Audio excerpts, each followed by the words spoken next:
Όλοι οι δρόμοι το Σάββατο 29 Οκτωβρίου 2015 οδηγούν στο Θέατρο Βράχων στο Βύρωνα. Η Ομοσπονδία Ευρυτανικών Συλλόγων καλεί τους Ευρυτάνες και τις Ευρυτάνισσες στο Θέατρο Βράχων στο Βύρωνα, στην Αθήνα, στην πρώτη ανετινηφίλιο συνάντηση Ευρυτάνων.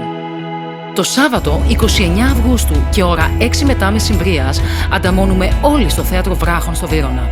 Οι ξενιτεμένοι Ευρυτάνες, οι Ευρυτάνες της Αθήνας, όλοι οι φίλοι της Ευρυτανίας και της παράδοσης ανταμώνουν στο Βύρωνα στο Θέατρο Βράχων.